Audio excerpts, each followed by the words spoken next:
Welcome to the latest edition of Vinarchy, and I'm delighted to have with me the best panel possible, both this side of the equator and the other side. So let's start with some introductions. Sarah, would you like to go first? Sure. Hi, everybody. Thanks for joining us. Sarah Crowe here, winemaker for Yarra Yering in the beautiful Yarra Valley, Victoria, Australia. Fantastic. Martina. Hello, everybody. Pleasure to be here, and thank you for joining us. My name is Martina Pavlicek, and I am the head sommelier at La Dame de Pique, London, for Seasons 10 Trinity Square. Good. Chris. Yeah, hi, I'm Chris Unger. I am the UK European Export Manager for Rathbone Wine Group, and we own 3 wineries. We have Xanadu in Margaret River, Yering Station also in the Yarra Valley, and Mount Langi in the Grampians. What a collection that is. Hard pressed to match that. Ned, please. Yes, good evening. Thank you for having me. Nice to be here. My name is Ned Goodwin. I'm a Master of Wine. I'm a commentator on all things Australian, I suppose, given that I wrote for the Halliday Wine Companion, which is certainly what I'm in the throes of doing right now. And other than that, various other things, but good to be here. Thanks for having me. Great. And Doug, please. Greetings and thanks for having me too. Greetings from a very sunny North London. I'm Doug Regg. I'm one of the buying directors for Les Caves, and I write our blogs, and I've done a couple of books as well. Fantastic. So if we were to go into the full biography of everybody here today, I assure anybody watching that would go on for some time. So this is Vinarchy Down Under, and it follows on from our July series on wines from the UK. So today we're going to talk about prestige and what prestige is, and maybe should prestige be more natural. We all know that prestige wines from Australia and generally can be classics. Can they also be natural? Can they be made in a way that's organic, biodynamic, in a way that is minimal in terms of the intervention, and still be considered a classic? Of course, this webinar is brought to us by My Wine Life, which is our blog page and website, and also by Guest Wines Newcastle. So we're going to start with a tasting, and we've got 4 wines today. 4 wines, can you believe that? And Chris, you're going to tell us about the Chardonnay, which I have in the fridge. I'm just going to get up and get that. 3 wineries today. Tell us about Xanadu Chardonnay. No worries, I will do. So Xanadu's one of the earlier wineries down in Margaret River. Margaret River is a relatively young region. It's really was planted first out in 1967. We came in 1977. In terms of white wine, Chardonnay is really the hero grape down there, and it's got a really unique sort of personality, I guess, in terms of the Australian category. We're maritime climate, so we're very, very close to the ocean, particularly Xanadu, where you can hear, when it's blowing offshore, you can hear the waves breaking from the vineyards. So Ned would like it down there for the surfing, no doubt. Yeah, it's got a really unique, moderate climate, and it's a really pristine place to grow grapes. In terms of specifically the Chardonnay, it's from the 2017 vintage. We have a lot of kind of stability in our vintages. Vintage variation isn't a huge issue there. We can have sort of warmer vintages, cooler vintages, but you don't get the big swings that perhaps you would get in, say, like in the Yarra or the Grampians. So consistency is a real, I guess, value to the region. This is sort of sits in the mid-tier for us. So it's a blend of our own estate fruit, plus we have 2 vineyards, one a little further south down in Margaret River, so that gives a little bit more backbone to the wine. But it's 100% Gingin clone, which is a lovely, unique clone that pretty much dominates in Margaret River. And it really, I mean, we talk in terms of the way that Glenn's making this wine, it's not non-interventional, it's not natural, it's thoughtful. I like to use thoughtful. He intervenes when he needs to intervene in terms of getting stylistic consistency. So it's a pretty straightforward winemaking process. It's hand harvested, whole bunch pressed, straight to oak. We're using about 25% new oak. Natural ferment, sits on lees for about 9 months, occasional barrel stirring, actively discourage malo, tidy it up, put it into the bottle. So it's we're not doing a lot of rack and returns. It's a very sort of gentle approach, and it's all about preservation of flavour. The Gingin clone is a wonderful clone. It's tiny little bunches. It has a lot of small berries, big berries. Small berries give the wine the architecture for the wine, the acid structure, that lovely Chardonnay linearity that you have. And that's really the foundation. And then you get the bigger, fleshier berries on the bunch, and that gives it the lovely fruit flavors, the sort of the mandarins, the pithy characteristics there. But yeah, and then I think, the wine made elements in terms of the barrel ferment and the little bit of batonnage just creates, more layers of flavor across the wine. So Glenn is ultimately trying to preserve that sense of place, that preservation of flavor. We've got such a pristine environment. I think that the bad old days of when winemakers like to overmake Chardonnay and show how big budgets they have in terms of oak and all the things they can throw at a Chardonnay. And, Chardonnay can accept that, but the more you do, the further you get away from that sense of place. And for us, the most precious thing about this wine is where the grapes are grown. It is such a beautiful climate. It's such a beautiful clone. We've got wonderful sites. So the less we make the wine, the closer we can take our customers to where we grow the wines. And that's our USP. That makes it easy for me to sell because, no one can have the grapes that we have. So if we maintain that as closely as we can, we do. So, and I think, it's on the slightly lower alcohol. I think this is 13% or 12.5%. So, and just looking for a very sort of vibrant, a life-giving kind of wine, something that really captures that where we're growing the grapes. So yeah, I mean, and it's a modern style. I mean, we're seeing a lot of, this style of Chardonnay, particularly coming out of Margaret River. And I think the bandwidth of Chardonnay coming out of Australia, I mean, Ned would probably, and Sarah will be able to talk about this more than I will, but, we have a very broad bandwidth, and I think in terms of white varieties, it's in terms of stylistic differences, there's such a wonderful palette of different wines we can choose from and really engage with, which I think's, fantastic. And, if you look at the latest data in terms of UK, Chardonnay is leading the range in terms of white wine varieties growing in this market. So it's a good thing. And I think it's because of these different styles that are coming through. But yeah, I mean, that's it. I mean, it's pretty straightforward, this wine, but it's just really trying to capture that. I mean, like I say, capture that sense of place, that beautiful sense of place that we've got down in Margaret River. Fantastic. Well said. Everybody here, please, thoughts on this wine? Yeah. For me, and that was beautifully extrapolated, Doug, thank you. For me, this is really representative of the sort of contemporary zeitgeist of Australian Chardonnay, that pungent, slightly reductive mineral clench to the fruit, albeit still this real mellifluous flow of maritime freshness and ample fruit. I mean, I like the mandarin note and that sort of apricot pithiness. It's as much reliant on a gentle acid rail as it is on this sort of pungent mineral freshness, and all of that, sort of punchy stone fruit mandarin. And as you said, and I won't detract from that because obviously Xanadu has various tiers above this. This is the proprietary Chardonnay that I suppose demonstrates just what is possible in a place as brilliant as Margaret River.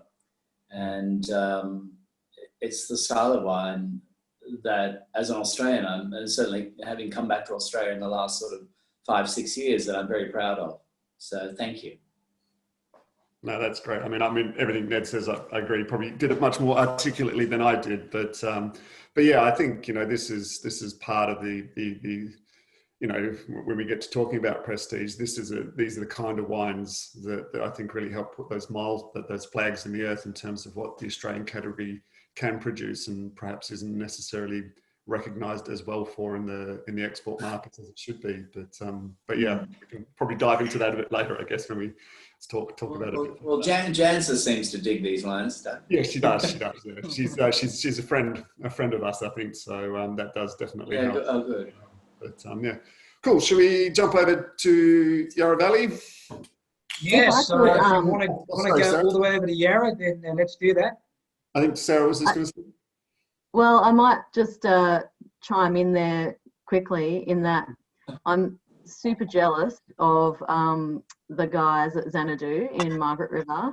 It's such an awesome place to make beautiful wines. And as you were saying earlier, Chris, that evenness of climate, but, you know, the wines come easy, and you know, it's lovely for those guys because they really don't have to interfere too much because you know, the climate is just so favourable and there's not too many highs and lows. So maybe I'll move there one day. Yeah, I mean, I think that is a big part of Glenn's philosophy now. I mean, Glenn's been at Xanadu for 20 years. I mean, I used to work at Xanadu 20 years ago when I was living back down there. And I think if we look back into the style that we were making in Margaret 20 years ago, I don't think we were really probably respecting that precious site as much as we could have. And I think it's probably in the last, I don't know, 8 to 10 years where we've started to see that not an understanding of the site, or a value of the site and the climate and the environment that we're operating in, and actually just taking a slight step back from it. Because I mean, yeah, when I was down there 25 years ago, I mean, it was the classic kind of throwing oak, Malo, 14.5, you know, trying to get these bigger styles. And I think, yeah, it was unnecessary in a way, because the most unique part of that of the wine was the site or the region that we're operating in. So I think it's been a really lovely, and Glenn's been a steadying force throughout that. I mean, we've had him for 20 vintages, I think, next year. And so he's been able to evolve that.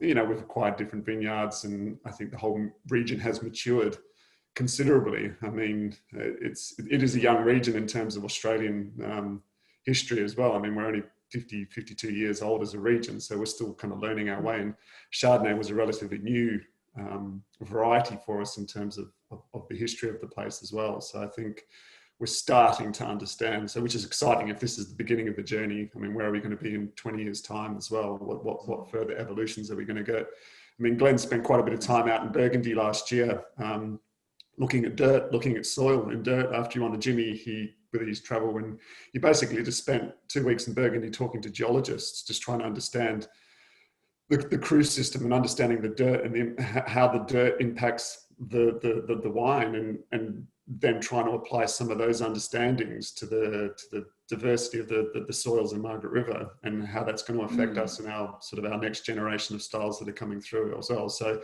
I think in terms of the journey, we're only really just starting on it. I think it's going to be pretty exciting in terms of kind of honing that understanding, I think, to the next level. But yeah, let's jump over to Yarra now. Sarah obviously lives there, so she's going to, I'm talking third party. I've only been to Yarra about 3 or 4, 5 times. So if I get anything wrong in terms of region, well, Sarah can correct or contradict when she presents her wine. But so we've got the Yering Station Village Pinot from 2017. Yering Station is a very old, famous property. It was the first vineyard that was planted in Victoria back in 1838. It hasn't been in production since 1838. It fell out of production, went to mixed agriculture, a variety of different things. And then the Rathbone family bought this winery in 1996 and effectively built it up to what it is today. In terms of red wine, Pinot is our focus, and I think really in terms of the region, I think it's probably the signature red variety. And for us, it's the wine that or the variety that we probably invest most of our inputs in terms of, you know, knowledge, investments. And I mean, it's a variety that needs a lot of attention. It's a temperamental variety, and it likes, and it's a very specific. It's a very needy variety, and it needs very specific kind of management to get the correct kind of, or things that we're looking for in terms of flavor profile, structures, things like that. So this wine specifically sort of sits around the middle, we make seven different Pinots that we release commercially, and this is sort of our second tier. I think one of the important sort of things that sits underneath all of this is that we've employed precision viticulture, a precision viticulture regime at Yering Station, which basically means that we micromanage our vineyard sites to within individual rows, basically, in terms of how we harvest, how we treat those vineyards. And what that's really allowed us to do is elevate the quality and make much more informed decisions about where we plant, what we plant, and how we harvest the grapes that we've planted there. So historically, we may have just harvested one block as a singular, and that would be allocated to a certain product. What we can now do is actually sort of stop harvesting mid-row, knowing that the second half of the row has slightly heavier soil or whatever it might be, more water capacity, higher evapotranspiration, a whole variety of different things that we can read from the precision viticulture inputs that we've made, and then keep it separate. So we're doing a lot more smaller vinifications and then blending together that something's truly representative to that brand that we're working on. And for me, this is really from our entry-level wine, the Little Yering, right up to the Scarlet, which is a single barrel wine. It's really just lifted the quality throughout. So at this level, we do source from a variety of different locations around the Yarra Valley. So predominantly it's valley floor, so the lower elevations, the slightly warmer parts of the valley. We de-stem, but we don't crush berries. So we want the berries intact, so you get a little bit of that sort of carbonic influence only a small amount once ferment starts. It gets a 5-day cold soak beforehand just to liberate some of those skin colors and things like that. We don't inoculate. We start the ferment with wild, and then we just do a very sort of gentle extraction, and then it spends about 9 to 12 months, depending on vintage, in French oak at about 30% new, and we use 500-litre barrels, so the big hogsheads. What we're really trying to achieve with this wine, and I mean, I talk about, for me, Pinot Noir is very much about taking a step back. I find at this level, Pinot can often have all the aromatics, all those lovely sort of primary aromatics, and none of the structural elements that I love in Pinot. It's quite difficult, I find, at this level to that fresh acidity, the skeleton of the wine, and then those wonderful sort of perfumed red fruit aromatics that hang off that. So for me, that's the ultimate thing that we're really trying to achieve here. And it sounds like a relatively easy thing, but it is quite difficult. And 17 was a great vintage for us across the board. I mean, all varieties performed exceptionally well. I'm not sort of sure if that was the same for Sarah, but yeah, we had a really strong vintage. And for me, I just love that it's got a really kind of upright structure. It's got a really fresh, vibrant acidity. It's almost like that crab apple, red apple acidity. And then you get these lovely florals there. I mean, in terms of its evolution, I mean, this wine, I mean, it's not something that we necessarily want to be aged a great deal, but I've seen it with a few years of age, and it does start bringing up some of those savory elements with a little bit of age as well, which I think, again, is, for me, is a lovely it's a precursor, not a precursor, it's a signature of sort of quality fruit resource. And for me, this wine is done, in export markets. I mean, Pinot Noir is just bonkers. I mean, again, Sarah, chime in. We're struggling to find Pinot Noir to buy in Victoria at the moment at any level. So in terms of growth of style, this style is in huge growth, not only domestically, I believe, but also in export markets. And it's a little frustrating because we're getting a bit of head of steam around this kind of style of wine, but we don't have any wine to sell, or very limited wine to sell. So it is a little bit of a frustrating position we're in, because we are finding that the consumers are moving towards this kind of lighter primary style that have that really sort of like bright acids and things like that. I mean, presumably that's a good thing, because you've sold most of it already. Yeah, but I could probably sell it twice. Which would be nice to be able to do. So yeah, I mean, I don't think it's a unique problem to Yering Station. I think if you had a vineyard with Pinot on it of any quality, you could probably just about name your price for it at the moment. It's a pretty challenging environment. We're getting some of the bigger businesses are coming in and sort of contracting other fruit just to secure Pinot, and so it's an interesting dynamic in terms of what's going to happen to the wine, going forward. And I mean, we're limited by the capacity of what our vineyards can produce, but it's a bit of a supply imbalance at the moment. But that aside, for me, the wine, I just love color is not necessarily something we necessarily worry about with this one. It's more those structure and aromatics. They're the primary things that we're really looking for. I think what you said about the fruit hanging off the skeletal or the structural bones is very important. Yeah, that's what I look for in Pinot Noir too. And obviously with New World Pinot Noir, too often there's too much fruit and not enough structure.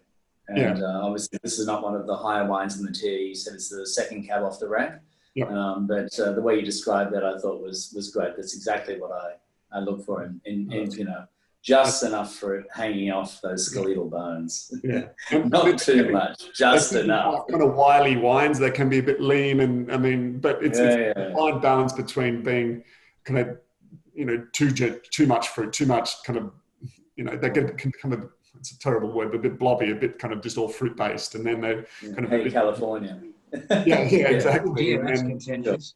And a lot of Australia, But yeah, so I mean that for us, and I mean it's a wine that's performing, like I said, really well for us in the export markets. So it's it's an exciting wave that we're riding, and just hopefully supply can keep up with our demand over here. But yeah. Martina, what are your thoughts on this? And for you, what kind of Pinot Noir do you usually like? I am very open-minded when it comes to Pinot. So I do like a good Pinot from anywhere where it comes almost. Of course, as a French restaurant, that kind of major listing is the Burgundy, I would say. But we do have some New World Pinots as well. But in this case, there's this great freshness and diversity of the nature of this wine. And as you said, for the entry-level wine, I do believe it's very important feature. So the aromatics, they are very, I would say, multi-layered. The freshness of the fruit, the deepness of the fruit, but there is also a little bit of that savory character coming through on the middle palate. So really enjoyable glass of wine. I mean, it's a great description. Yes, I think we've all mentioned that this has both the fruit and the structure. Certainly for me, you get the French oak coming through, just adds a bit of savory nuance. There's almost a bit of graphite, a bit of mushroom.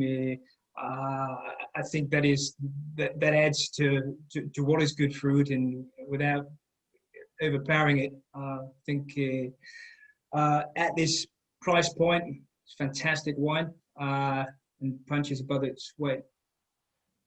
Yeah, thank you. No, and I mean, I think punching above our weight. I mean, it's such a competitive market over here for any wine, let alone just Australia. So I mean, and I think that's stepping back to my comments about precision viticulture. It's about maximizing is probably not the right word, but it's getting the best from our resources and making sure that we're allocating the right raw product to the right product, and making sure that it does over deliver. And I mean, that's something I'm quite proud of in terms of our portfolio of wines, is that they do punch above their weight. And I think that it's a fine line again in terms of making enough money for the business, and could we charge twice as much for this wine and not have to worry. So I think it's a fine line, but I think having insight in terms of what your vine's capabilities are, and matching that to a product that you want to sell and where you want to sell it has really helped us lift that quality across the portfolio. And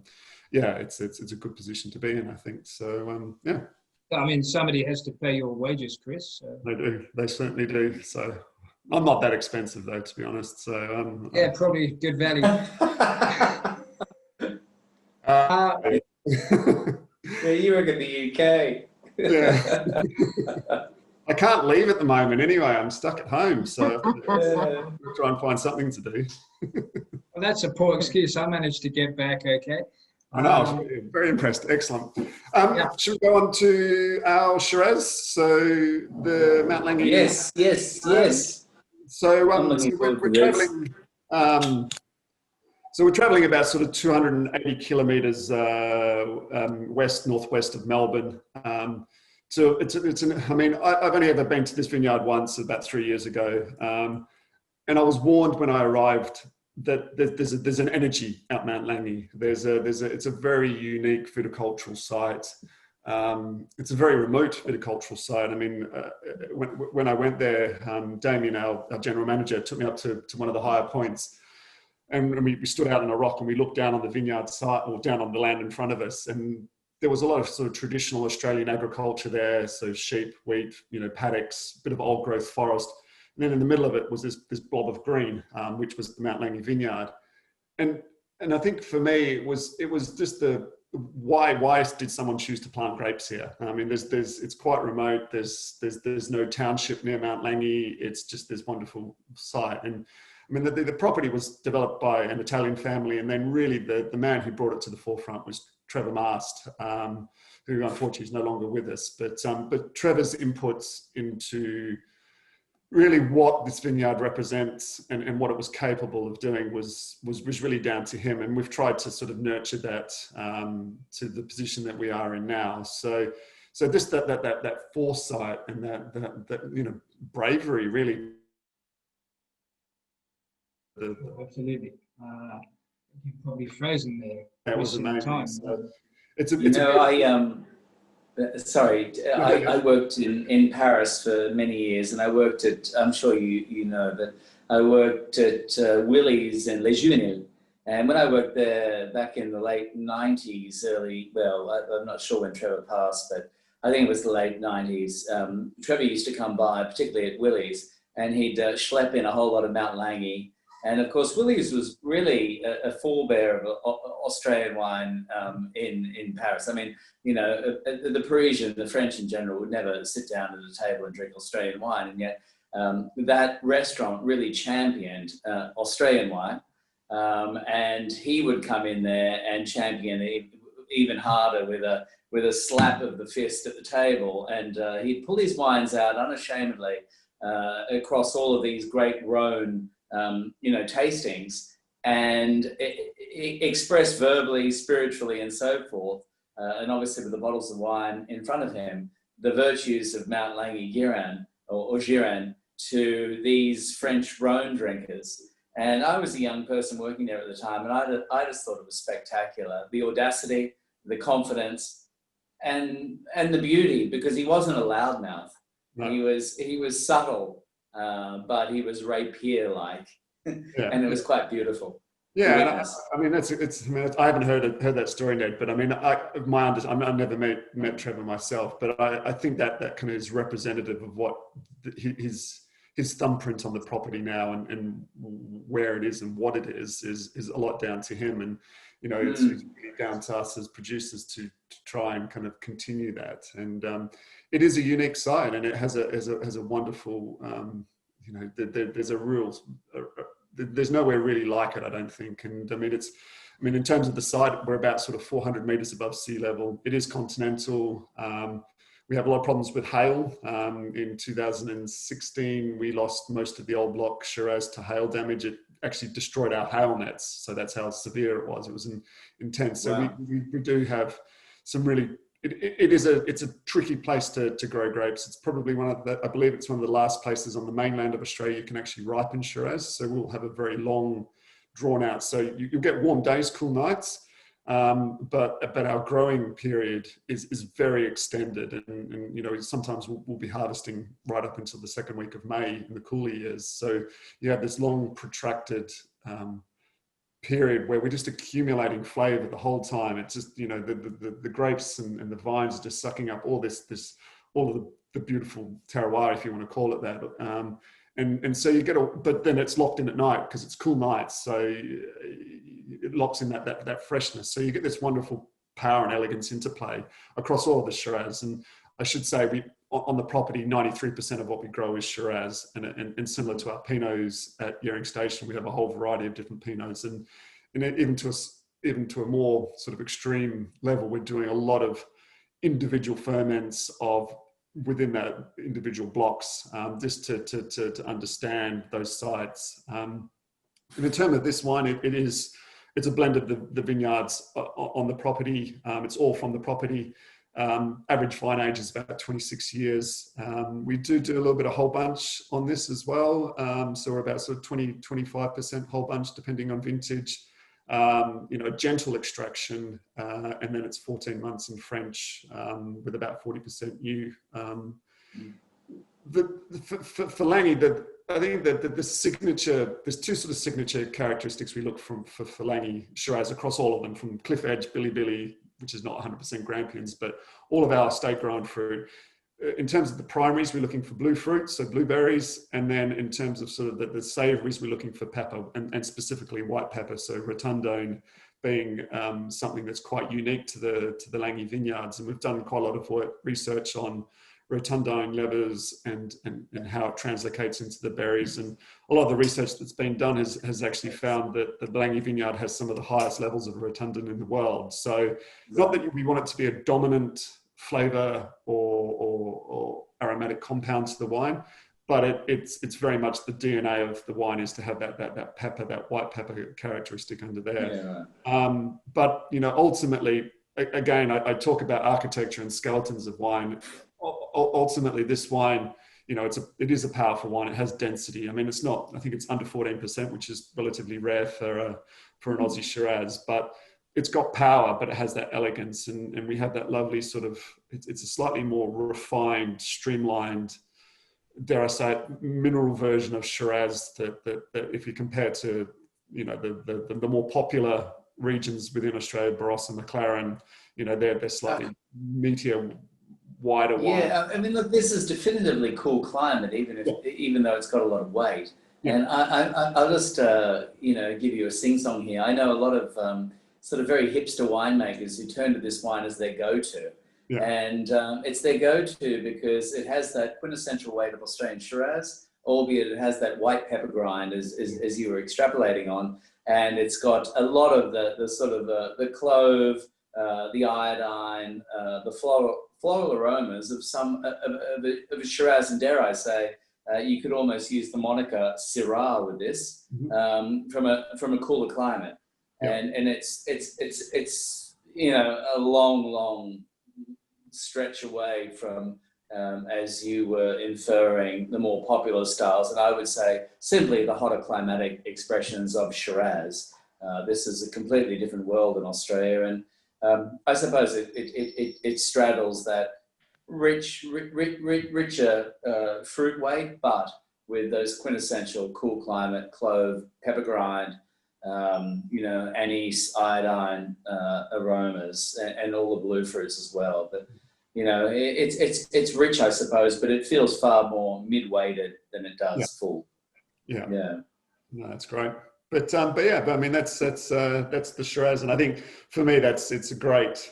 I mean, it's our entry level estate grown wine. We have the Billy Billy, which is predominantly Grampians, but we also get some other fruit. But so Cliff Edge is really where you can start your journey in terms of moving up the spectrum, and we have a variety of other sort of single block, single bottlings that can take you through that journey. But there's a strong red thread in terms of stylistic profiling that connects those wines, and that's the Langi DNA. That's what we sort of were talking about at the beginning, and it's very much down to that site, which is a truly unique site, and one I recommend anyone who gets the chance to get out there. It's not easy to get to. No. If you happen to be driving your car from Melbourne to Adelaide, turn off the highway, have a break there, and try the wines, because it is a pretty. Well, Chris, I have been there. Yeah. I've been to the Langi vineyard, and it's really striking, I have to say. You won't forget, if you do find yourself that far out of Melbourne, west, you won't forget it in a hurry. Like, it's quite exposed, and you see all these kind of, and I think it's probably granite, big rocks and big old eucalypts, and the vineyard produces these amazing, and this is medium bodied and beautiful, and you wonder how the vines do that in this quite rugged situation, I suppose. But yeah, it's a really stunning vineyard, and I think the wine's beautiful.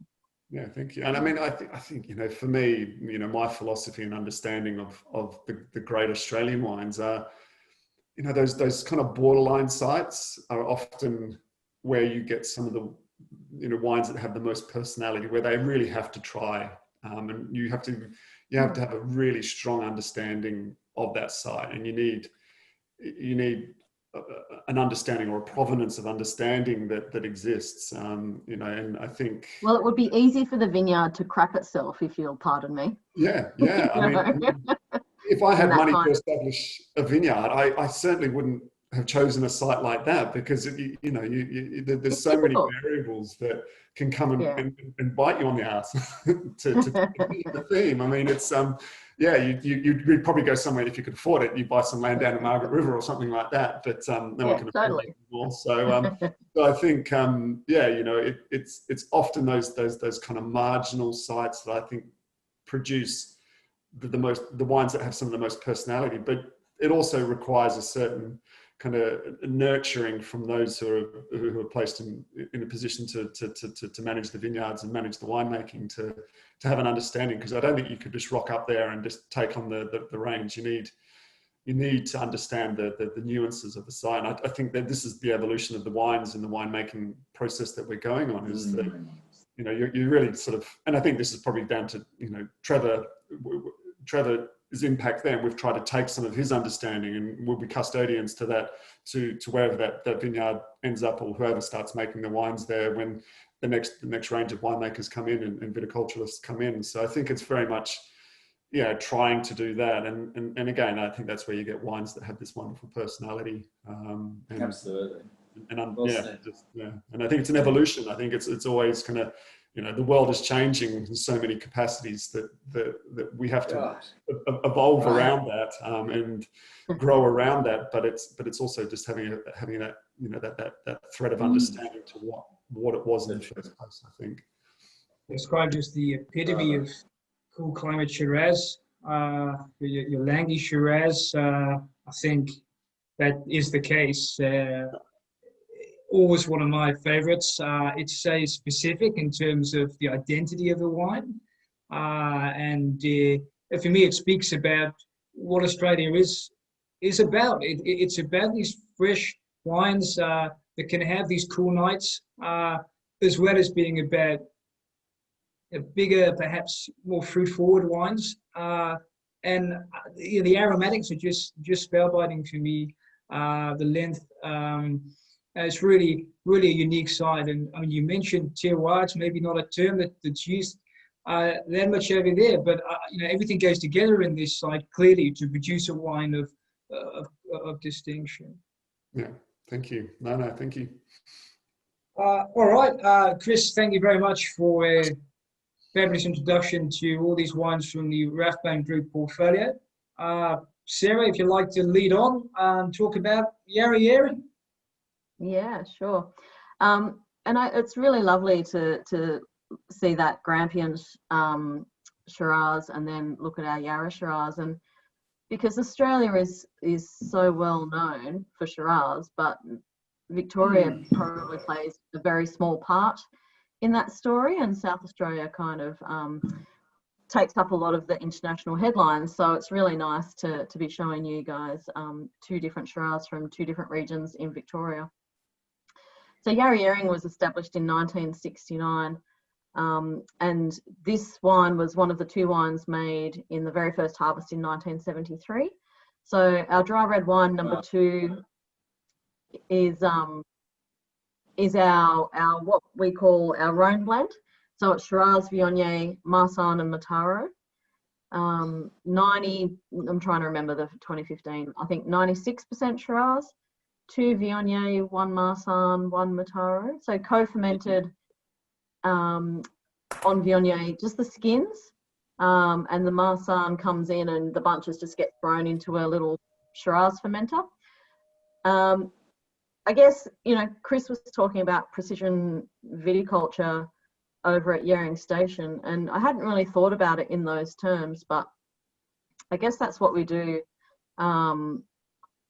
Micro precision almost, because all our fermenters are 600 kilos. So when we're looking at the vineyard and dissecting it and working out what we're going to do throughout the growing season, and then with bringing in the harvest, we approach that with the knowledge that we really only need 600 kilo batches at a time if we so want to. So it's the winery is very well set up for us to do lots of different trials and techniques on any one wine or block or fruit.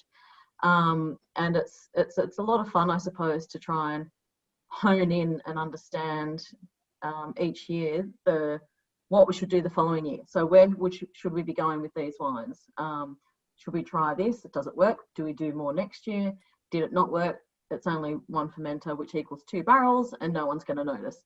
So it's the whole winery was set up for one person to be able to manage it, but we have more than that now.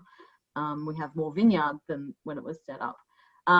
But this is probably one of the wines that kind of represents a cross-section of the vineyard as well. So the Shiraz that goes into this wine comes off 6 different blocks on the vineyard. And within those blocks, there's at least 4 different clones. Don't know exactly what they are. We think we know what one of them is, but it doesn't really matter. You know, do they taste good? Yes. Are they different? Yes. Does it add layers and complexity? Yes. Okay. We're ticking all the boxes there. So that little co-ferment on Viognier skins is a really nice, subtle impression of Viognier in this wine. So we press the Viognier, run that juice off to barrel, catch the skins out of the press, and then pop them in the freezer until the Shiraz is ready. And then we put a little Viognier skin ice block in the bottom of some of the fermenters, not all of them. And that's how we do the co-ferment on the Viognier skins. So all of these different batches, clones, different picking dates, small fermenters, they're hand plunged. They only hold 600 kilos, so they're really easy to hand plunge twice a day, pretty gentle extraction. Back in 2015, we were still adding a little bit of the stalks back to build up a little bit of extra stalk tannin, and more interest. And when they're young, it also gives this little kind of just a very prick of a herbal lift to the wine at the same time. And that was a technique that Dr. Caritas was doing with this wine back in the 70s and 80s and 90s. I do less of it now, but I still see this in this wine. So for me, the fruit profile is very mixed. It's hard to say, you know, that Pinot, that was all red cherry. Here we've got, it's almost like a summer pudding, you know, like all the fruits are in there. Then savory, bit of iodine. It's almost a little bit of kind of brown spice, and if it doesn't gross anyone out, like I see a bit of that iodine blood in this wine. You know, really, for me, that's all interesting and intriguing, and where it comes from, I don't know 100%, but you know, I think for me, this wine is always about layers. And earlier, Doug, you were talking about texture, and I think there's all kinds of things going on in this wine, and it's hard to kind of pinpoint where they all come from, but that's part of the interest and intrigue. So just to go back to some winemaking basics, 50% new oak, about 18 months. Yeah, about 18 months in oak. You know, I'm just going to interrupt there because we're speaking about prestige ostensibly, and I think, you know, what's so important with great wine is some sense of inimitability. And in other words, this wine can't be replicated from anywhere else or from anywhere else, and or by anywhere else, I suppose is what I'm trying to say. And there's always a sense with the arriering that it's so strongly in place, and that inimitability makes the arriering so beautiful. You know, I lived in Japan for 14 years, and I worked extensively with the importer of arriering through various channels, and I used to work on a commission basis. And when I was offered the commission, I would never take any money. I would just say, "What, you know, I just want yarry-yarring." So I probably ended up, before your tenure, you know, I probably ended up with one of the biggest collections of yarry-yarring known to man, all from your predecessor, Bailey Caritas, who I had the fortune of meeting. And to run through these wines, and to run through these wines now in the current manifest with yourself in charge, I think the wines are better now, but they still have that incredible savory quality that has a synergy with food, They're effortless at the table. They're incredibly versatile. And yeah, there's this, with this wine, there's an iodine element, but it's not this lifted sort of Rhone aspirational thing that you get in a lot of other cool climate Australian wines. It's just yarra-yarring, and that's pretty cool. Yeah, yeah. I love 2015 as well, that there's a beautiful fruit power in there, but I love that doesn't dominate in this wine. You've still got all those secondary characteristics playing around and kind of interrupting your thought patterns a little bit and saying, look at me, think about me. Yes, as you mentioned, Beautiful wine. A lot of different layers of flavors, and there's this really enjoyable energy and focus on the palate, which really extends the finish. So it's beautifully fresh, but at the same time, it's beautifully complex glass wine. Right? Good. Yeah. Nice. Yeah, I'm really picking up here a bit of that summer pudding, but there's some meaty elements too. Gosh, there are aromatics. It's young. Great to see this in 10 years. It's going to last. Yeah. It's terrific. Lovely weight on the palate that is complex, but on the nose too. Lovely line of almost getting bowled over. I can get it from here, but in a way that is complex and fascinating. Well done. Yeah, love it. So yeah, I wanted to talk a little about this topic of prestige, and Doug, can I bring you in here? I get the feeling that, we talked slightly, we touched earlier on the fact that in the 90s, Australian wines were probably seen as fruit monsters. They had a reputation of being, straight out the barrel onto the market. That's no longer the case. Clearly, Andreas and Stuart, in terms of the strategy at Wine Australia, worked really hard to build a reputation of quality, which has always been there, but it's just in terms of perception. So the prestige has always been there with the big names. It's there with yarra-yarring. One of the oldest wineries in Australia, for me. It's there with Xanadu. Chris, you've got, arguably the most awarded Cabernet in recent years in Australia. But it's funny how you're still fighting to get the name out there about Margaret River and about that freshness. Doug, do you find that with, because I also want to talk about natural wines. I feel that there's a great market and there's great opportunity to position all forms of natural wines from Australia in the international market. Do you feel, where are we at with that, Doug, when it comes to where your customers are with your natural wines from Australia and what the perception is there? Well, I always look at wine in terms of culture and history, not just in terms of like varietal terroir. Terroir for me is really important because, of course, it expresses the sense of place and it gives a signature to a place. I'm not interested in trends. I think when I first started getting into wine I'm older than I look, in the 80s, and I grew up with things like Penfolds, Langhe. I met Trevor Mast, actually, and then in Western Australia it was like Mosswood and the usual Lewin Estate, the usual suspects. And I thought these were really exciting wines because they really sort of opened my palate to different sort of flavors. I grew up very much on the classic style of winemaking. Well, actually not really, in Bordeaux. Then I got a bit sort of shocked by what was happening in the 80s, the more enologist, interventionist style of winemaking, which then I saw as sort of almost corrupting, I put that in heavy inverted commas, the world of winemaking. Everything became about winemaking, about consistency, and not so much about place and personality. So my palate started to change. We started to look for people who were taking their foot off the brake a little bit and allowing for expression.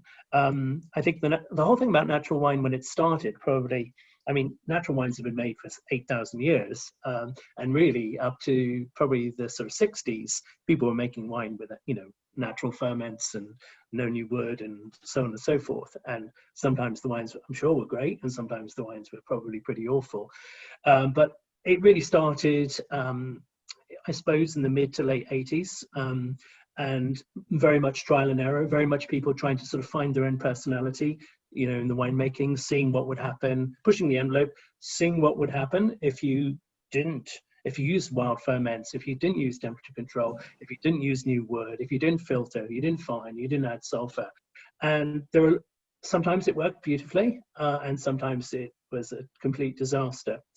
Well, that was in France and Italy predominantly. And then I think, obviously, you know, Max Allen wrote his book about, you know, the new generation of winemakers, referencing people like Anton and, you know, Tom and James and the gang of four, you know, natural wine selection theory.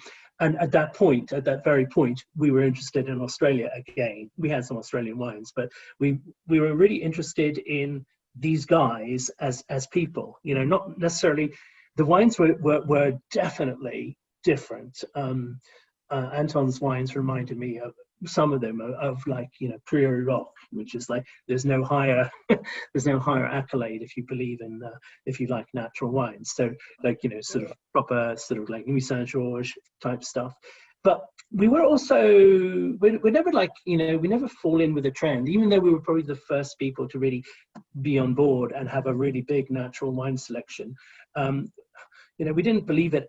This is a trendy thing. We need to appeal to a certain community of drinkers. We just like to drink the wines, and we were fairly critical if the wines were vinegar, you know, and undrinkable. So I think we had that perspective. But I think what happened around, I guess it was 2010, 2011, Anton, Tom, James, Patrick, Sullivan, you know, Eva and Sarah, Gareth and Rainbow. All these guys were, I think, making really exciting wines. Would I call them great wines? I mean, prestige wines? No, not at first. I think the word, you know, gluggability, grog, juice, that was like, you know, the slightly sort of more carbonic styles of winemaking, the slightly sort of freer, wilder style. They were wilder wines. And I think we found them refreshing because they were unpretentious. They had low alcohol. They had no new wood. You know, they were just a joy to drink. And then fast forward a bit, and now I think I'm looking for terroir. I'm looking for them to make, or looking for growers to make wines in Australia which really respect where they come from. So it's all right to buy grapes and to make juice. That's one thing. And there's a level of enjoyment about those wines. But if you want to go to the next level, then you have to be farming your own grapes. You have to farm responsibly, sustainably, organically, biodynamically. I think to channel the energy of the vineyard. Then in the wine, you have to channel that energy that the vineyard gives you. So you have to hand harvest, you have to make wine with minimal intervention. I think just to sort of like get all the nuances that you know, nature and the vintage has given you. So maybe for us, it's never about consistency or a particular style. It's about whatever the truth of that year is. And we're looking for some purity, and we're looking for something pared back. We don't really want to sense the intervention or the imprint of the enologist over the niceties and subtleties of the vineyard and the vintage. So that's what, for me, natural wine is. It's actually much more an empirical thing than just a trendy, like, oh, we want to drink wine without sulfur thing. That's the sulfur thing is an irrelevance almost in the whole thing. It's just what people latch onto. For me, it's got to be connected with, primarily with good farming, good vineyards, good terroir. And you can make you can farm up, you know, someone talked about like vineyards which are not in easy areas like Langy. Yeah, if you look at the natural wine world, the best wines come from the Loire, which is marginal climate, incredibly difficult and challenging each year. You would never choose the Loire at the moment to make wine but yet more people work biodynamically there, more people work with lower intervention. They have to work twice as hard just to make any decent wine. But when they do, you really feel the place. You really feel that they've achieved what they wanted do. That's not to say you can't make magical natural wine in Margaret River, and we work with Eva and Sarah, but they make two styles. They make a sort of wilder style for fun, like skin contact wines, but then they make like really solid biodynamic wines which reflect the sort of the cool climate of the southern Margaret River, the proximity of the ocean that someone was talking about earlier. And I think there's a coolness to the wine, which I find really refreshing. All the talk about, I love all the talk about boniness and skeletons and things like that. The spine, for me, great wines have to hang off that. Fruit is quality of fruit is good, but the spine, the energy, and what I always, I use this word far too much, but minerality of the wine is really important. For me, minerality suggests that somehow the roots have penetrated into the soil and subsoil and sucking out goodness. And it gives this definition. So when you put it in the mouth, then you feel that energy, then you feel that sort of stoniness. It's not real stones, but it's an impression of stoniness. It can be rotondone as well. There are all these elements that make a wine more than just fruit. So I'm not after, the definition of wine is fermented grape juice. So that's not what we're in the business for. We want the wine to tell the story of the place, and also the personality of the people who respond to that place. So, terroir is also people. It's not just like, rocks and gravel and, and whatever. It's far more than that. So wine is for me, wine is a totality. And when I taste it, the textural thing, in a way, is the book of the wine. It's all the things that make it what it is. Nicely said. Bravo. I enjoyed that. Ask you a question in your opinion. We talk in terms of prestige within the natural wine world. Are there brands that you and your customers perceive as prestige outside the Australian category? Just in general terms, are there names that people will go to because they have that reputation, or the definition of prestige? I think prestige for me is more of an emotional quality rather than a quantitative thing. Really, it's how it makes you feel. Yes. Feel that. Actually, that is such a pertinent point. For me, wine is about emotion because it takes me on a journey. Other wine, the prestige wineries are the ones that everybody agrees, whether you like natural wine or not, that they're wonderful wines. I would say Comando G in Spain. They, in a way, they've taken Garnacha to a level that let's say I love Pinot Noir. But I very rarely enjoy it because I'm so sensitive to like a little bit too much oak or a little too much extraction or too much jammy fruit. But Comando G made Pinot Noir through Garnacha, this almost ethereal quality of like crushed granite in a glass. You almost taste the granite, and it there's no color in it at all. It's like drinking a rosé, and yet there's something just beautiful. When I taste the wines, I think these are beautiful things, these are transcendent.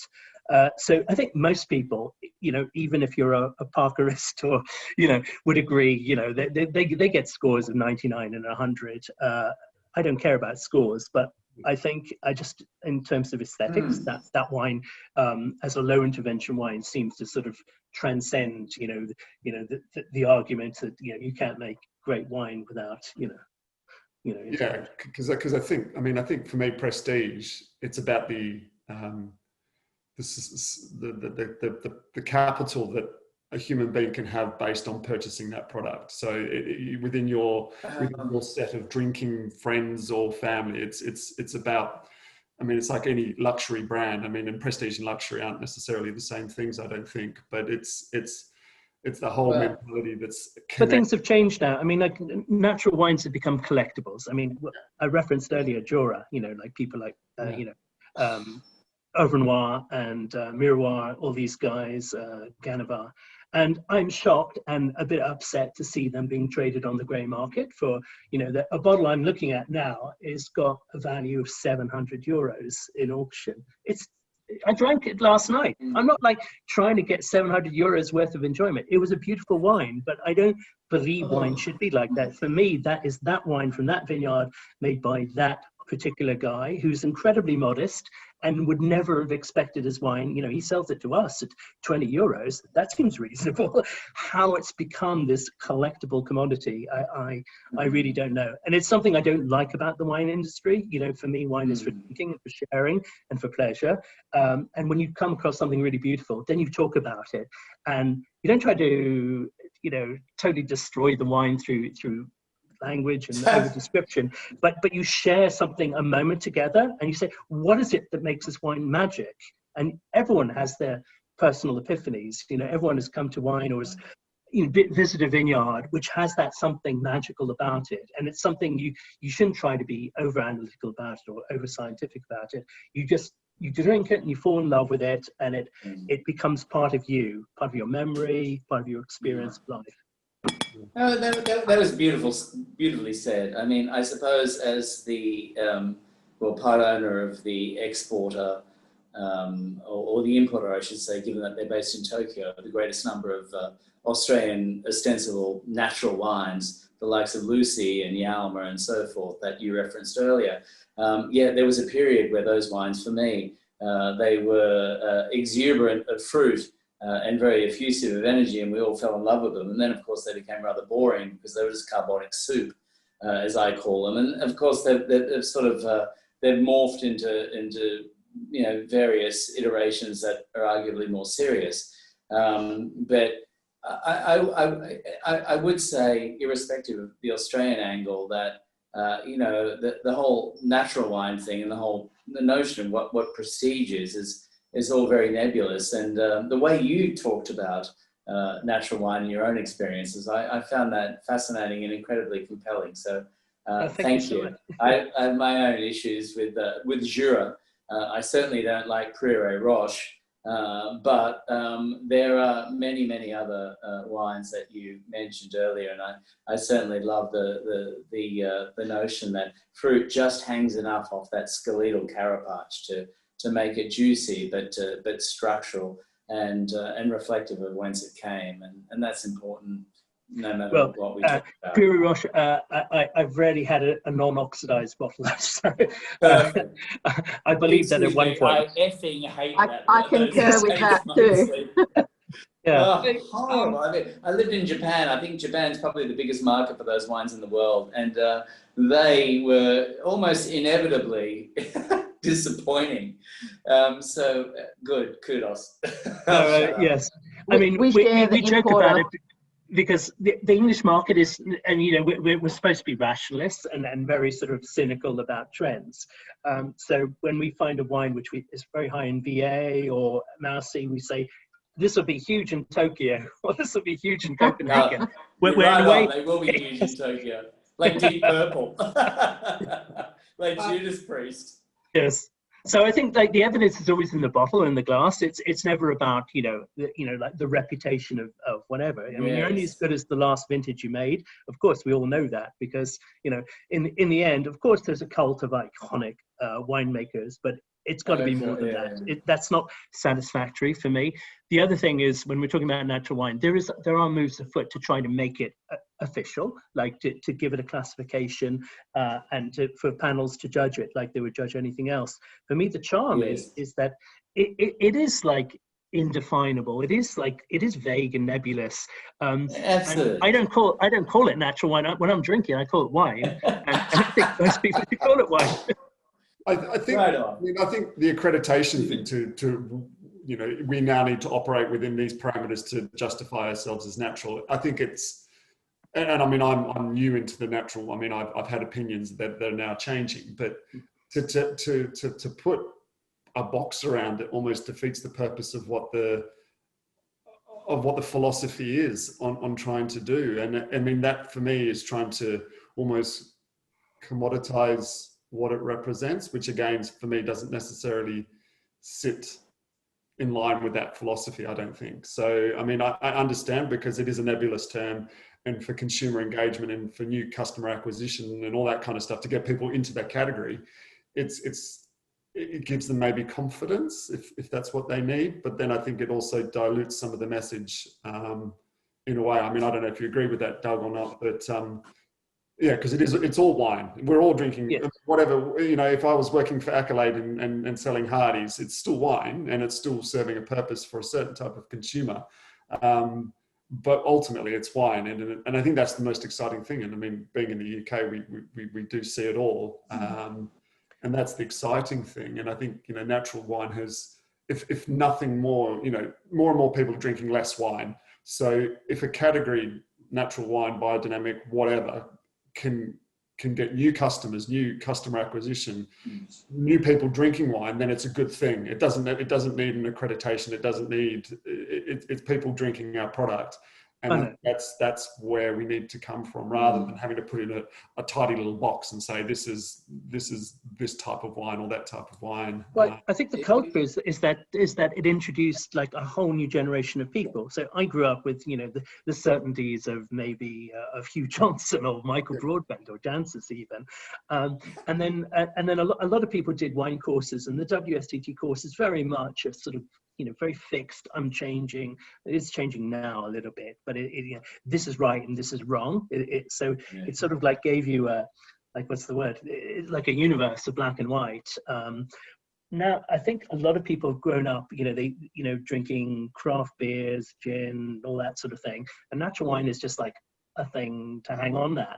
It's also about sociability. It's about Instagram. People want to share, you know, things with crazy labels and wine experiences, and it's about the wine fairs. And I think the wine fairs are what originated the whole natural wine movement, in inverted commas. So, and that started with La Dive, a bunch of growers from the Loire, maybe 20 or 30. They were mates. They just wanted to, like, you know, hang together, drink some wine, you know, get drunk and whatever. Now look at it. You know, it's spawned like 6 other festivals. Look at all the wine fairs in all the countries in the world. I mean, we were one of the earliest ones with the real wine fair with 160 growers. And now it's like, I feel like we're insignificant in the general scheme of things. And for us, it's still, we invite the people that we like, and we call it vaguely a natural wine fair. But, you know, just so people know when they go, they're going to be drinking, they're going to be trying so many different sorts of wine within that spectrum. There's many different styles of wine within the natural wine spectrum, for me, as there are in all wine spectrums. It's just wine. So it's just, and everyone has their personal approach, and some of them are mates and some of them are not mates. And they all, you know, we're all together for 2 or 3 days and people come and make up their own mind. We're not preaching to them anyway. So it's. Can I ask at a restaurant level and consumers? I mean, do you guys have? Did you, when you were open, did you have many natural wines on the list? And I mean, how did you sell them, and how did the consumer interact with it? In our case, literally, I would say 50% of the wine list is based on the natural wines or biodynamic wines or wines which are made in the low intervention way. But we don't necessarily approach the table or approach the guests and start to talk about those wines as they are natural wines. So they are a part of the world and part of the wine world which we all are in and enjoy. And I think we kind of stop them making this differentiation as such. Of course, there are major differences in terms of the style and in terms of the flavors. And structural notes, which we tend to discuss to the guests, to the customers, once they are interested in the style. But I think there's also a bigger interest from the customer point of view in those wines. Like previously, not that even long time ago, they were very much 2 divisions of those who did like the natural wines and those who are not as such into the style. So they prefer the classic wines much more. But now there's almost this 3rd division appearing of people who perhaps were not that much into it, but they are very keen to try. So people are becoming, I think, much more interested and curious about what the natural wine is about. And we have many different ways how to introduce them. So by the glass wine flights, and in terms of the food and wine pairings, I think they are great base. They do complement different types of foods and different types of textures. We personally love working with them because they do really create, I think, extraordinary different type of experience. Yeah, I mean, I can put my hand up. I'm one of the 3rd type of consumer who, you know, I came from an Australian education system in winemaking, which was all about cleanliness and hygiene and purity and you know that's bad. yeah, I mean, and I've got bias, I've got unconscious bias, and I think it's and I mean, I can distinctly remember, and it was Jura in Denmark, in Copenhagen, dining by myself in a restaurant, talking to a sommelier, saying, I don't want to drink anything I've ever drunk before. I want it to be just a surprise. And he brought out a whole different range of Juras for me. And I mean, it was kind of a bit extravagant for someone dining alone, but I went, oh, okay, I get it. This is the food, the wine. And it's sort of, since that was about sort of 18 months ago. And then it's only now that my mind is broadening considerably from sort of that bias that I had perhaps from my education system. So I think it's an interesting one, I think. But yeah, I mean, that's a personal sort of position on it. But yeah. I think the understanding also of the natural wine style and the diversity of it kind of has become more visible over the last few years, and this is one of the reasons why this third group of the consumers are getting into it much more, and sort of the curiosity has. In the last few years, the last 15 years. Last 15 years, yes. Come on. Hold on, I got it, mate. Yeah, I think this is the point, that natural wines are there, but it's about the visibility and the acceptance too. Something that we haven't touched upon as much. I've just come back from Champagne, and what I'm interested there is the quality of the soils and what biodynamics and what natural processes lend to the soils. And for me, fundamentally, with climate change and with perhaps a more holistic view of wine making and viticulture, you know, we need to be looking in the long term at what we're going to do with our soils.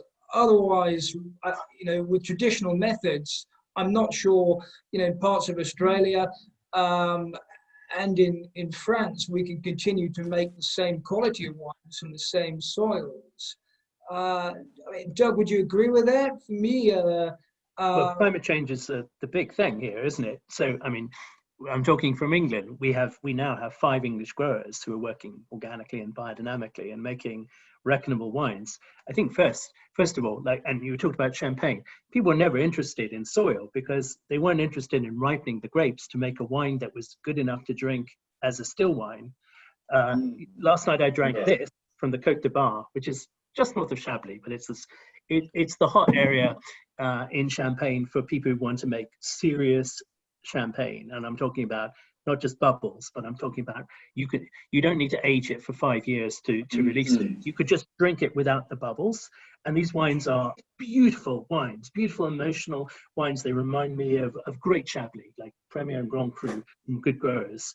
And they really reflect the terroir, the Cameridian clay soils, they're old vines, they're selection Marsal, and that's even making the bubbly stuff, but they can now make still champagne, which tastes like great wine. Battery acid 10, 15 years ago, if you tried a still white, it could be Pinot Noir or Chardonnay, you would not be able to drink it because the grapes are just not ripe enough. So climate change is helping. Biodynamic methods in the vineyard are helping. Lower yields are helping. Longer hang time, a little bit longer hang time with the grape, because you're not picking for acid. You're picking for intensity of fruit and proper extract. Yeah, and same in England now. I mean, of course, you can make $1 million by selling now a sort of like 50 quid sparkling wine, and people won't like that and I. But I'm not interested in that. I'm really interested to see the potential of the vineyards to be pushed in an organic or biodynamic direction to ripen fruit, to make really serious still wines. We're a few years off that, but I think there's more and more of that going on now, at least the beginnings of that. I got nice ones outside. That was awesome. Chime in about. I'm sorry, Sarah. Before I just need to interrupt. I must go now. I've got to look after a young wine student. Nice to see you. And Doug, it's such a pleasure. I wish I could hang out with you and drink more. More meaning I've never drunk with you, but I wish I could, and then drink more. If you're ever in the thanks so UK, much just drop me a line. Yeah, yeah. I will next time I'm in London, whenever that's possible. Whenever Real pleasure. I Cheers. palpably felt your, energy. Yeah. Hey, ciao. Thank you, Thank you, everyone. Gabe. Good night. Bye. Thank you. Bye. Thanks for having me. I really appreciate it. Bye-bye. Great. Yeah, if So, I could just make a comment though about vineyards and anybody in Australia who owns their own vineyard and has a long-term vision, so 50, 100 years, anybody farming that land is going to be doing the best they can and using all of the resources at their disposal to look after that land and that soil and give back and encourage good soil biology and healthy vineyards. And we probably talk more about all of those inputs into a vineyard than we do about what we do in the winery these days. That's what everyone's talking about. Yeah. So if you've got a long-term commitment and you own your own vineyard, you're looking at all of those things and you're practicing them as well. what about water shortages, fundamental changes that might affect the way that you have to manage? Well, at Yarra Yering we're dry grown, so there's always been we've always, and that was always part of Dr. Caritas's philosophy. Treat them mean when they're young. They'll put their roots down deep into whatever soil is down there, and so many people dislike the word minerality. I like it and use it myself as well, but often I talk about it more, as a maybe chalky or slaty or graphitey and whetstone and things like that that you see in the wine. But so yeah, we're dry grown. But there's other ways people we've got water on. Well, sorry, Sarah. No. From our perspective, we've got access to water at Xanadu and Langi and at Yarra in terms of dams and things like that. So, and water's not necessarily. We use it, irrigation. We use it, but it's not it's not a problem in terms of getting access, generally speaking. So, and the Yarra is a very high rainfall viticultural region as well. And this year we're 200 mil up already year to date on last year. So, let's start. Yep. So it depends where you are. Water is definitely an issue in some regions for sure. Chris, let's talk a little bit about China. We'll probably wrap it up in 5 minutes, but in terms of your wines are obviously well known on the Chinese market. There's prestige there. Do you ever think I'm going to go with something new on that market and introduce something cloudy with a crown cap? No. China's an interesting one, and it's a very dynamic environment at the moment, and there's a lot of political posturing that's affecting what's happening in China more than anything. So if you park that to a side because it's a charged topic, in terms of stylistic endeavors and what we're trying to do is it's a market that's hungry for Australian product in terms of consumers. So we're about building our existing brands. It's very much about building up prestige within the existing brands that we've got. So, and we've been exporting to China for a long time as well. We were before the wave that was really that's there now. So we're trying to build it at a very sort of traditional, in line with our philosophy for a global market. So we're not necessarily adjusting our winemaking styles for a Chinese palate or bringing new products in. Not yet anyway. Ultimately, we feel the strength of our brands is when it can be accessed in Finland, in Shanghai, in Fiji, wherever. That's for us.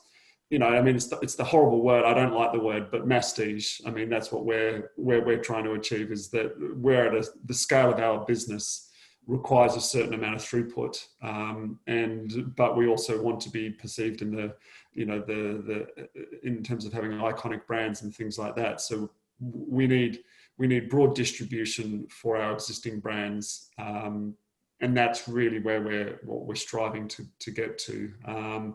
Because commercially we need to sell a certain amount of wine, and we need a certain amount of throughput through the wineries to justify having them. So to start fragmenting beyond that becomes a bit of can become a challenge. And that's not to say we don't do exclusive products for certain markets and things like that, but there has to be a very strong justification for it. And I mean, really where we trial things is at Salador. So using Lanny as an example, I mean, we've got a whole range of wines called the spin-off wines, which are starting to look at alternative, like we're doing bits with Barbera, we did a skin contact Riesling.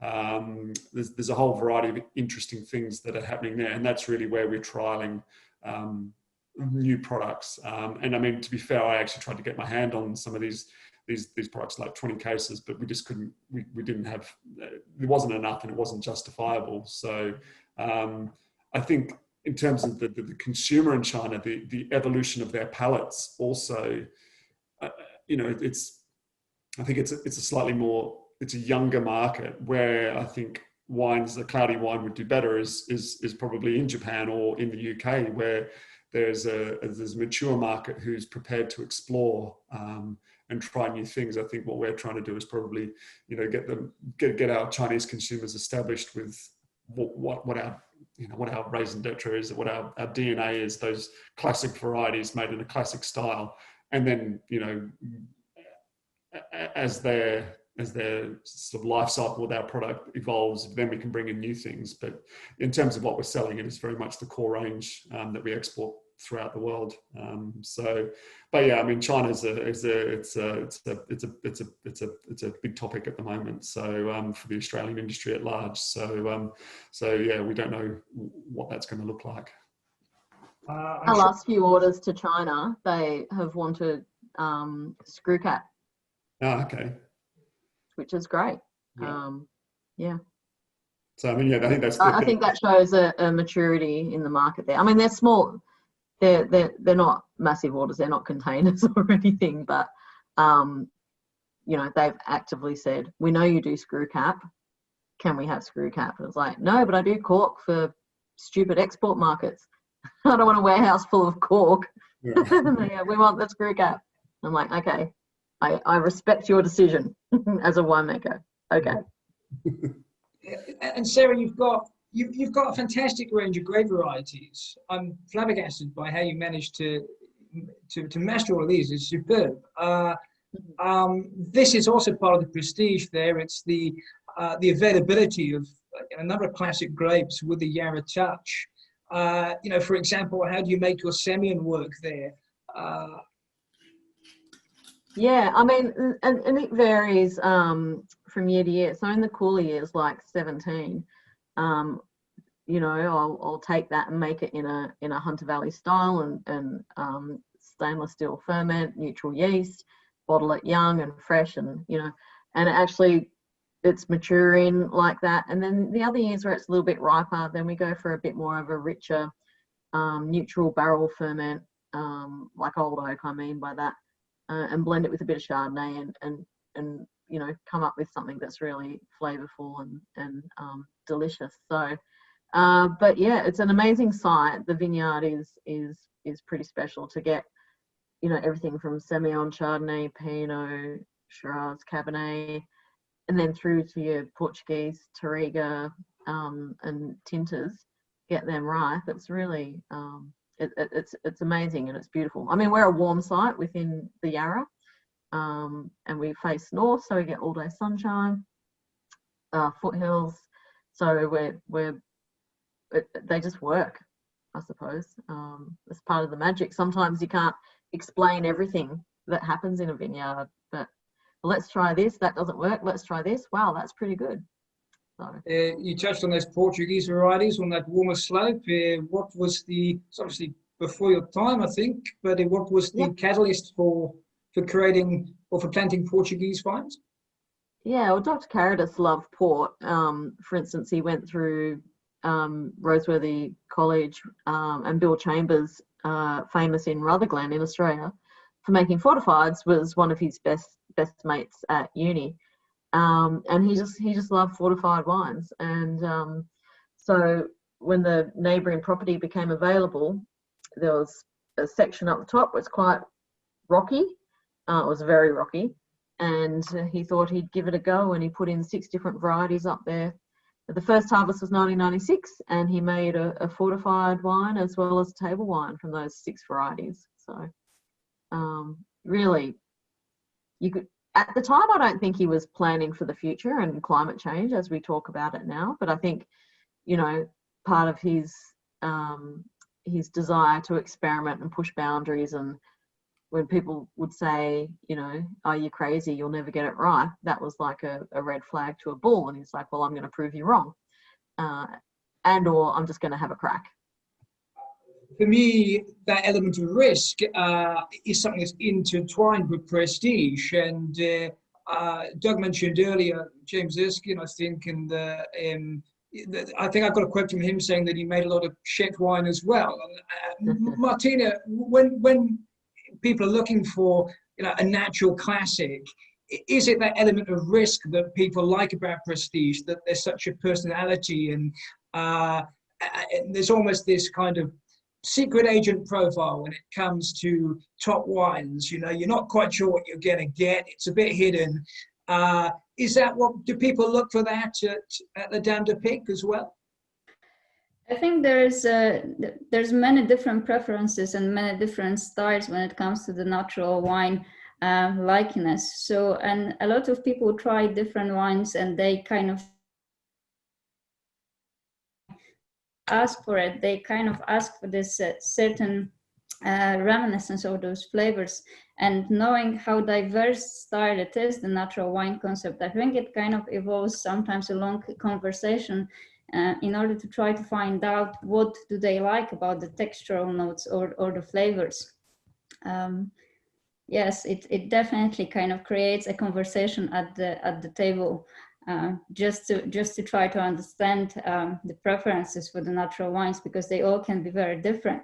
If the style is more advanced, and I would say more generous in terms of the textural notes and aromas, it not always can be the preference of the customer. So yes, definitely we try to create a in-depth sometimes conversation, but very often we would have some wines by the glass, so we would just bring a few glasses and allow the guests to try, just to find out what they like. And this is especially for the people who sort of start their journey with the natural wine. I think it's a great introduction in many ways to how different they can be.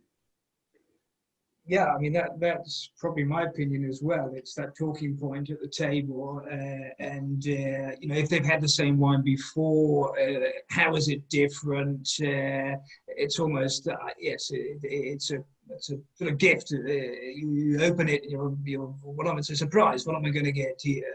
And when the quality is there as well, then I think that makes for great conversation in a restaurant. Should probably also very gastronomic wines. So, very quickly. I think a lot of natural wines are gastronomic. Often the producer's only working with, with 3 or 4 hectares. They're only making 1 or 2 cuvées. They're often thinking of food, the local food of the region, when they're making the wine. They're making wines with plenty of natural acidity, the sort of structure that goes with food but never dominates. So I don't know too many natural producers who want to make something really flashy, really powerful, really oaky, really exuberant, really fruity. They want something which is more sustained in terms of when you eat, and you've got the wine, but it's basically dancing very delicately with the food. You're not noticing the wine very much. You're noticing the food more, and I think that's what wine should do. If it's a really proper gastronomic wine, it should sort of like take the back seat, but also help you digest and do all that, and actually point out the flavors in the food. And I think because they're not wines for competitions, they're not wines to sort of like make you go wow necessarily at first. But they may be wines that make you go wow a bit later on when you finish them. And you can drink them. They're very usually quite low in alcohol as well, which I think is a great plus when you're eating. Is that a great plus? Maybe it should be. Maybe I should drink responsibly. You can drink more. Yes, I have got a quote from you here, Sarah, that says, "My philosophy has always been drink less, drink better." I certainly agree with half of that statement. I'm going to take a stab at the drink better half. Yeah, you're right. Yeah, well, you know, to Doug's point about, you know, lower alcohol wines, you know, if it's delicious, drink it and enjoy it. You might not have to have the whole bottle. So Yeah, you could have that the next evening, and yes, yeah. and open another one at the same time, maybe.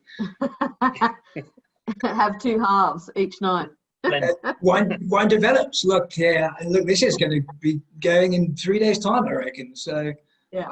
I look forward to its continual, I suppose, surprises. Having had some great biodynamic wines when I was in, natural wines as well, just wines that one isn't trying to intervene too much in. What I got there, Doug, from some of the champagnes I had from Stephen Hardy, from L'Armandie Bernier, I can't pronounce that, but never mind, was the purity of fruits. You get orchard fruits, so gastronomic as well, very much wines for the table. And if you take Stephen Hardy's philosophy, honestly speaking to him, he couldn't care less about the money he was making. It was just about or making something flashy. But I think that is the knack with prestige, is that the wines might be sought after, but classics like Yarry Yering, like the Xanadu Ray, they are wines that stand the test of time and are wines that are for the long term.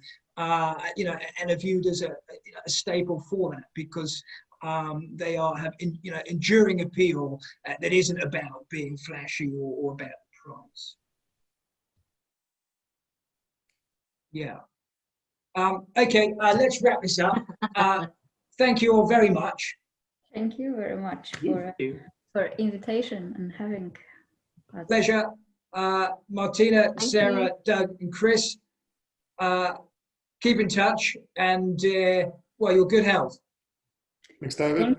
Thank you, and you, David. Thank you. Yeah. Have a lovely day. Thank you very much. Bye, everybody. Lovely to meet Bye-bye. you. Bye-bye. See you. Cheers. Take care. Bye-bye.